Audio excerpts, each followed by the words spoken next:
Friends, here is our world. As we all know, beautiful and hard things happen every hour, every day, every week. So let us keep our hearts tender, let us open our eyes and keep them soft, and let us keep our words true.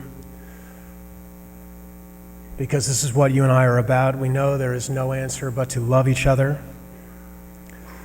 We bear witness against unnecessary destruction, and then we gather here in community once again to practice being the person that we say we want to be as we look into the mirror. We cannot do everything, but we can do something, and that something is never nothing. So let us forget our perfect offering, in the words of Leonard Cohen. There is a crack in everything. Say with me if you know the words. That is how the light gets in. Feels good to say those again. So our story this morning comes from the NPR show, Wait, Wait, Don't Tell Me. And it comes from the summer of crazy that we just completed. But first, for those that own a Bible but don't read it, which is most of you, I only read it because I went to seminary. It has to do with Noah's Ark. Now, Noah is from the Hebrew Bible. These are the facts. Hebrew Bible, Noah. He was commanded by God to build the ark, and if you look in the book of Genesis, it's got incredibly detailed specifications. And then he was commanded to fill the ark with how many? 2 kinds of animal, or 2 pairs of every kind of animal, I should say. After which God said he would send never-ending amounts of rain to flood the earth, because what God thought was what we all needed was a reboot of the human condition. And I bet you're thinking, that's actually a pretty good idea. All right, so you got the facts? All right. So in June, just this past June, the owners of a giant replica of Noah's Ark in Kentucky had a lawsuit filed against them for failing to cover damage caused to the ark by what? That's right. Rain. The 510-foot-long replica ark is part of Kentucky's Noah's Ark Encounter theme park. And it's the perfect vacation getaway for families who might find Storyland or Santa's Village up in New Hampshire a little too secular.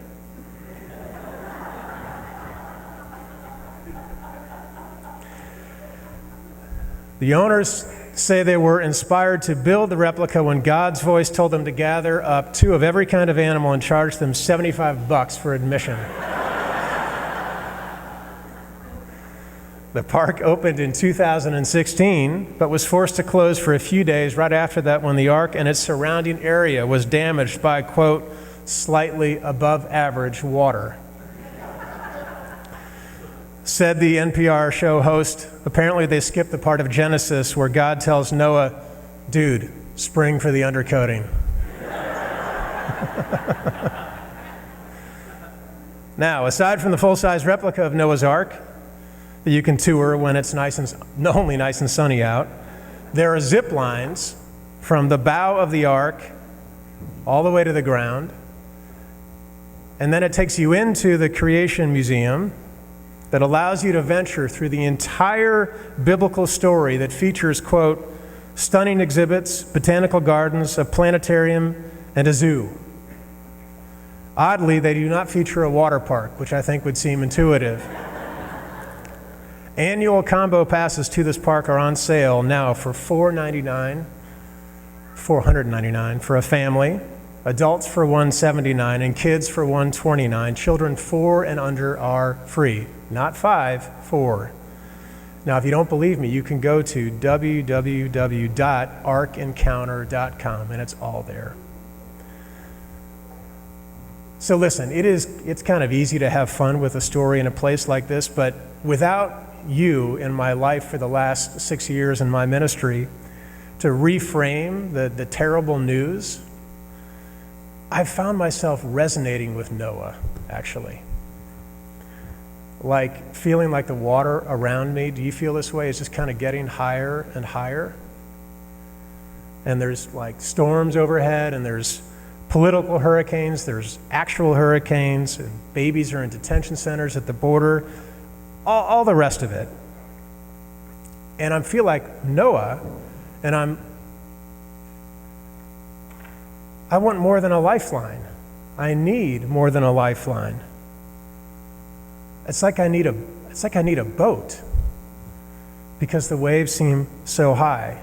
Now, you know the line made famous by the movie Jaws, right? What does the line say? We're going to need a bigger boat. That's kind of how it feels to me in this time. We're going to need a bigger boat. Did you see that thing rise up out of the water?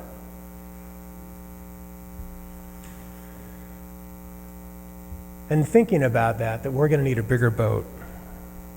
That's why I'm so glad to be back with you. I had to count again on the precipice of my 17th year of ministry with you. And I feel like what I need, what you need, is more than a lifeline.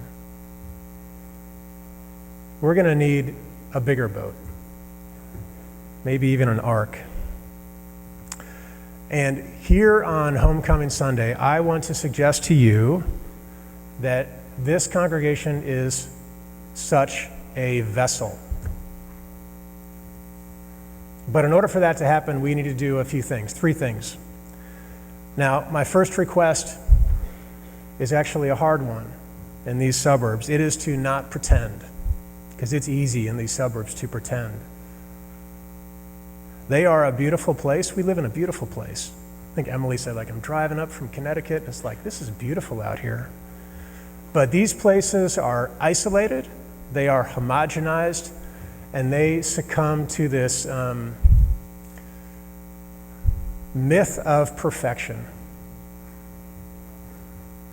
I want this place to be for you a place that you can be real in. Real about how you are, real about who you are, real about the growth you need to do, real about whatever privileges, and all of us, my friends, carry them, whatever privileges you carry and the responsibilities those privileges bring to bear on us. And I want you to be real. I want to be real about our worries, and I want us to be real about our hopes. I want us to forego the phrase, come in your Sunday best, and I want us to instead replace it with, come in our authentic best. Second, this request, to bring others with you. Now, Noah brought animals 2 by 2, but here we're less obsessed with pairs.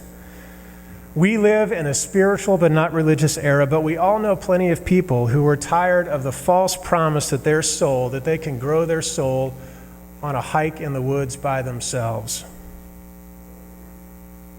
I want you to just bring somebody along with you. I want you to invite your friends. And I want you to not sweat the evangelist label, which it just means, I remind us of this, to share the good news. That's all the word means. Don't let the religious right take our language. We have good news here, and we know people who are in need of good news. So I want you to invite them. And last, this request, I want us to make room. The ark of our imaginations was a tight fit, and sometimes so is church, particularly the parking lot. Here's how we make room, and I'm actually being very specific. Carpool. Reduce your carbon footprint. Car share.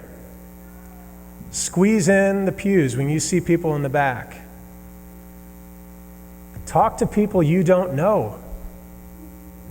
Don't just find your friends in coffee hour.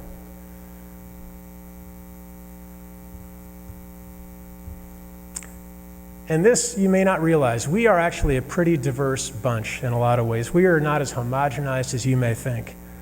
So if you're not getting what you want out of this experience, before you decide to tell me that or to tell your friends that, and you're going to keep on church shopping, which is a consumerist label, by the way, I want you to remember that if you're not getting what you want, it's probably because someone else is getting what they need. Coming to a community of people who are not your friends, even though you have friends here, is an act of generosity to the person next to you. By showing up here, you give your presence to the person next to you. Imagine how different this would be if it were just me and one of you. For one, the hymns would be terrible. Be generous with your desires and want what somebody else needs in our community. Now, do we have zip lines? Although Tasker knows, I've been imagining one from the choir loft all the way. So we don't have zip lines yet, unlike our museum in Kentucky. We don't have botanical gardens yet. We don't have stunning exhibits. This is our water feature for today. All right? We don't have combo passes. I am a fan, though, of this old school idea that is a faith community, that we have come together here to practice being the person. You hear me say this all the time, that we say we want to be, and we come together to build the world that we say we want to have.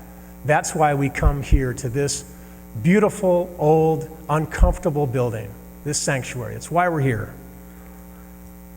And we need each other to get out of the navel gazing and the iPhone gazing that is our life so much, to become a community. So, we are way past time. I want to welcome us to the Ark.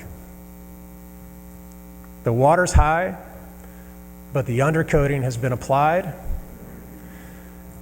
The oars are in position, my friends, and the doors are open. Okay? So come on in.